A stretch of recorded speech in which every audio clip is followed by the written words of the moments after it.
Yo-yo machines are simple communication devices you can make at home to stay in touch with your friends and family. They come in pairs and are connected via the internet so that interacting with one sends a signal, a light, movement, or sound, to its remote partner. They're made from simple, off-the-shelf technical components and household materials and are easy enough for just about anybody to make them at home. We've released 4 basic yo-yo machine designs and published instructions for making 9 variations of them.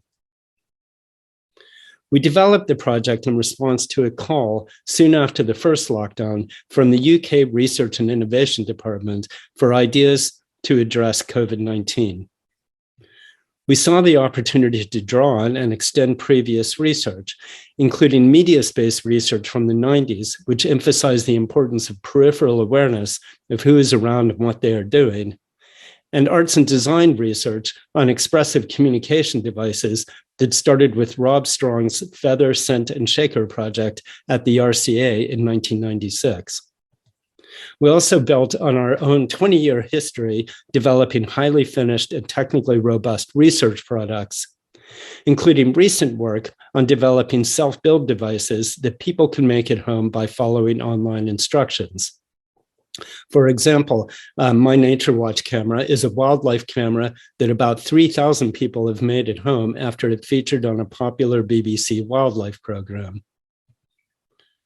We saw the opportunity to explore the prospects for peripheral and expressive communication devices during the pandemic, and to further our research program on self-building as a methodology for large-scale research and as a route for disseminating research products outside of commercial channels. As I said, we've developed 4 basic designs, which I will describe briefly here. You can find out more by looking at our website or reading the paper.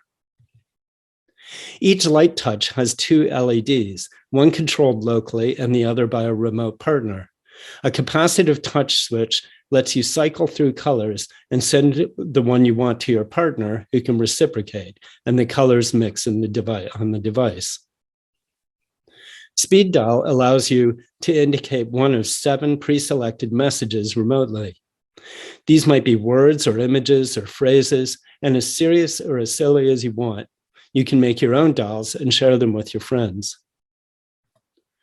Knock Knock uses a piezo microphone to sense when somebody taps on it and recreates the pattern on its remote partner using a solenoid.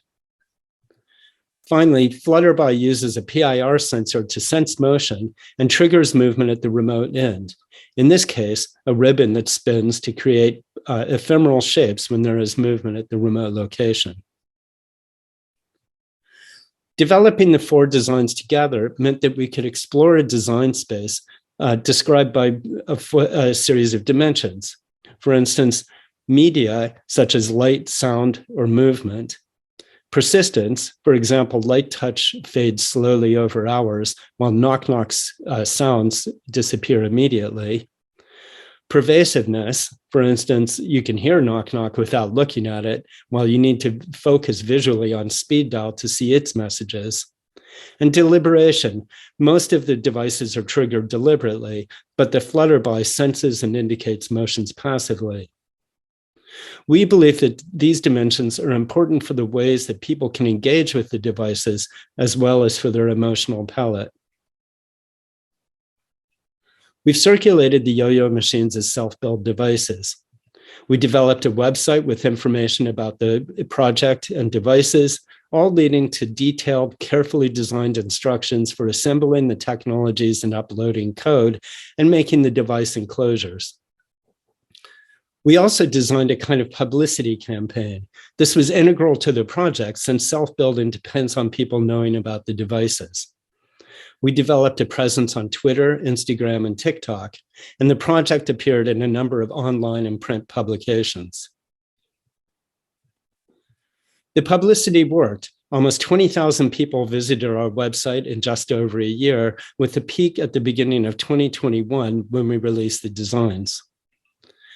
The software for the devices has been downloaded about 1,500 times, and there were 274 active users as of December last year. People sent us descriptions and pictures of their builds, including experiments they had done, and the final devices they had made, which range widely from well-finished to clearly homemade, and from serious to very silly. They also sent us descriptions of using the devices and talked about how they helped them feel connected with their loved ones, almost as if they were present in each other's homes. We've also shared our own experiences of living with the devices. For instance, I have shared a light touch with my mother for well over a year now. We send each other lights several times daily. She insisted on repairing her device herself when it stopped working after a fall. And we both find it important to keep them lit as much as possible as a matter of mutual care, both for the devices and for each other.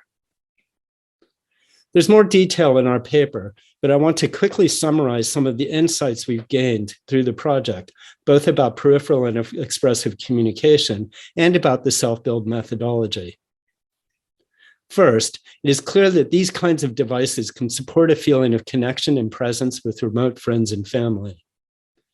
It is also clear that the dimensions of the design space I described earlier are important to how the devices are used and what it feels like to use them.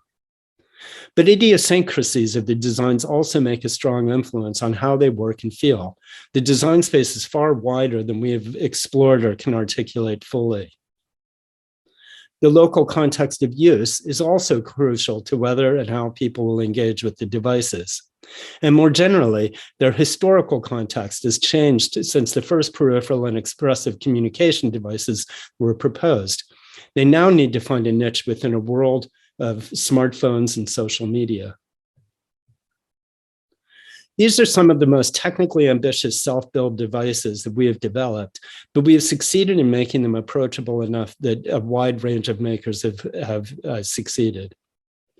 Nonetheless, the hands-on access to technology that this kind of design both offers and requires is clearly in tension with ease of making, both real and perceived. The project also indicates how integral publicity is to success, at least if success is measured by the number of makers. Because it also turns out there's a kind of tension between promoting the widest circulation possible and access to makers for research that we discuss in the paper. For now, I simply hope that you will go on to read the paper and to visit our website, yoyomachines.io. Thank you.